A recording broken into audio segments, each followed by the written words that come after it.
What's going on, y'all? After a brief hiatus, we are back here with another video talking about what's going on in the news. Now, there's been a few stories that have been making some headlines around the country. Uh, the video released by a handful of Democrat politicians encouraging service members to refuse illegal orders, as well as the National Guards member who was shot and killed in recent events. Now, as of November 18th, a Michigan senator named Alyssa Slotkin had posted a video where her as well as a handful of other Democratic lawmakers were encouraging service members to, quote, refuse illegal orders. I'm Senator Alyssa Slotkin. Senator Mark Kelly. Representative Chris Deluzio. Congresswoman Maggie Goodlander. Representative Chrissy Houlihan. Congressman Jason Crow. I was a captain in the United States Navy. Former CIA officer. Former Navy. Former paratrooper and Army Ranger. Former intelligence officer. Former Air Force. We want to speak directly to members of the military And the intelligence community. Who take risks each day To keep Americans safe. We know you are under enormous stress and pressure right now. Americans trust their military. But that trust is at risk. This administration is pitting our uniformed military, And intelligence community professionals. against American citizens. like us. You all swore an oath. To protect and defend this Constitution. And right now, the threats to our Constitution aren't just coming from abroad. But from right here at home. Our laws are clear. You can refuse illegal orders. You can refuse illegal orders. You must refuse illegal orders. No one has to carry out orders that violate the law. Or our Constitution. We know this is hard. And that it's a difficult time to be a public servant. But whether you're serving in the CIA, In the Army, Our Navy, The Air Force. Your vigilance is critical. and know that we have your back. because now, more than ever, The American people need you. We need you to stand up for our laws. our Constitution, And who we are as Americans. Don't give up. don't give up. don't give up. Don't give up the ship.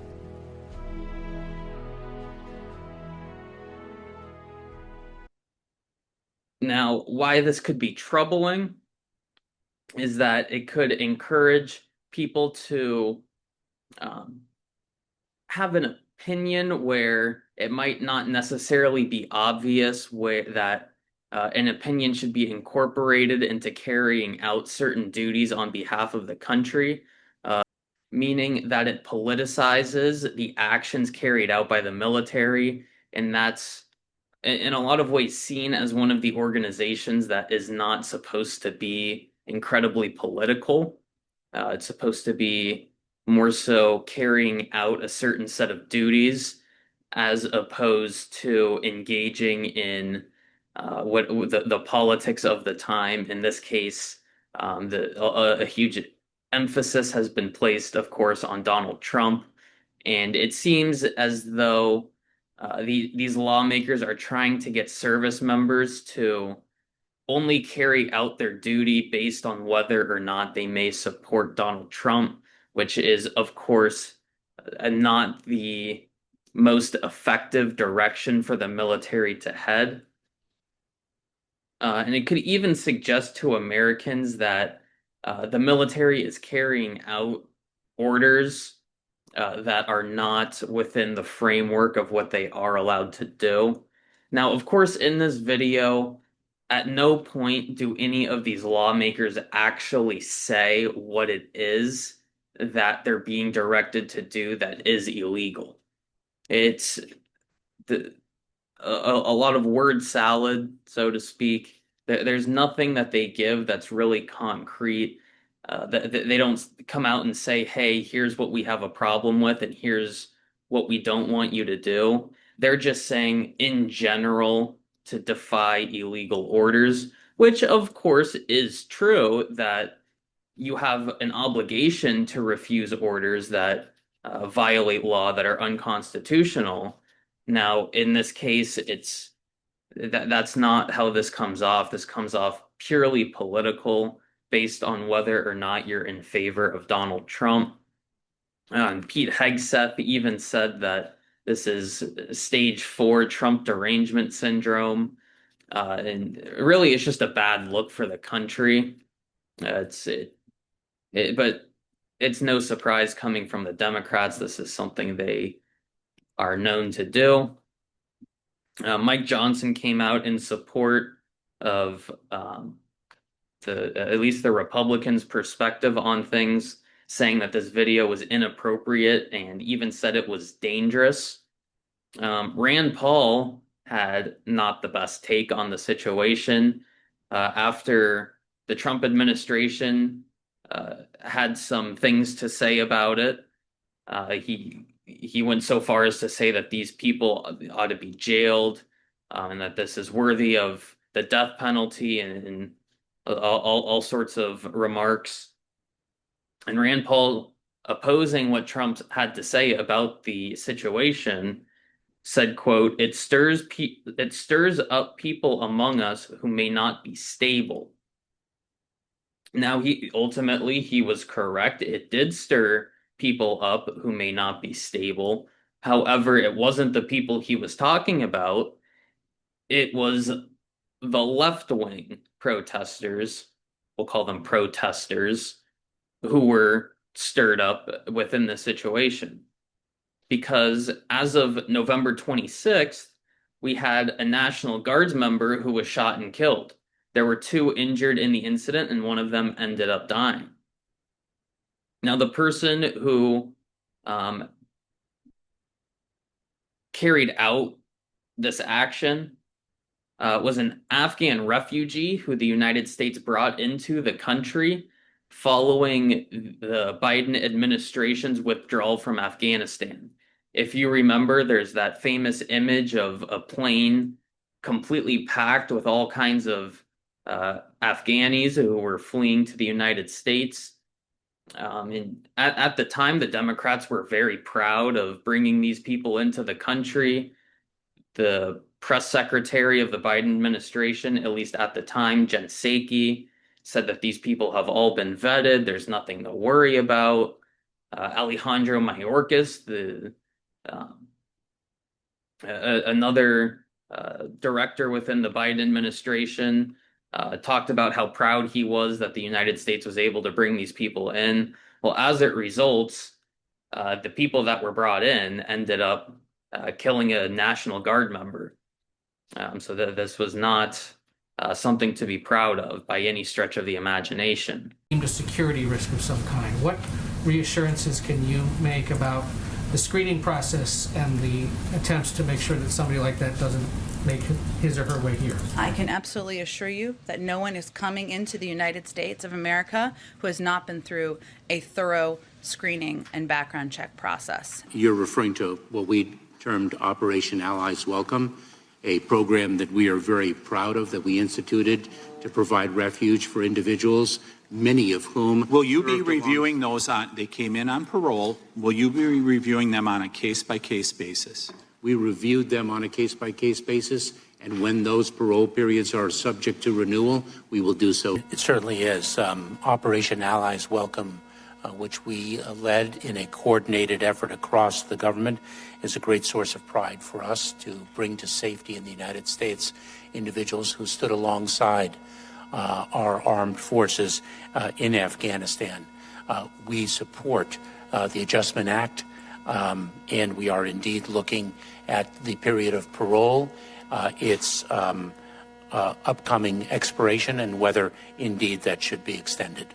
The very next day, there was a group in Michigan. This incident took place on the 26th. This next day, November 27th, there was a group in Michigan who were out chanting "Death to America." A group of Middle Easterns, likely a group of Muslims, who were chanting "Death to America" within the borders of America. Go figure. And representative from Michigan, Rashida Tlaib, was asked to condemn what was being said. She was asked to condemn the chant "Death to America," which of course she wanted no part of. She refused to condemn it. She called the person who was questioning her a racist. Congresswoman Tlaib? Fox News. I don't talk to Fox News. At a rally in your district, people were chanting "Death to America." Do you condemn? Talk to Fox News. But do you condemn chants of "Death to America"? I don't talk to people that use racist tropes. Why can't you just say whether or not you condemn people chanting death to America? Why are you afraid to talk to Fox? Fox News is not listen, using racist tropes towards my community is what Fox News is about, and I don't talk to Fox News. Is death to America racist? Fox News. Is chanting death to America racist? I'm talking about your guys' racist tropes. You know, you guys know exactly what you do. I know you're Islamophobic, but you guys got to go deal with it on your own self. You're not going to use me.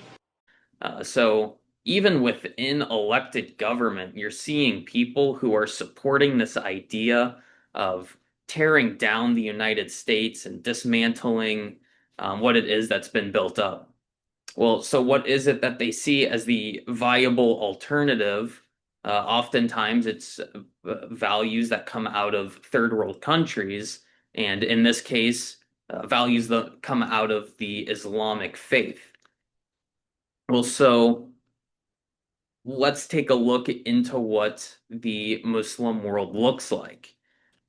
There are 49 countries on Earth that have a Muslim majority population.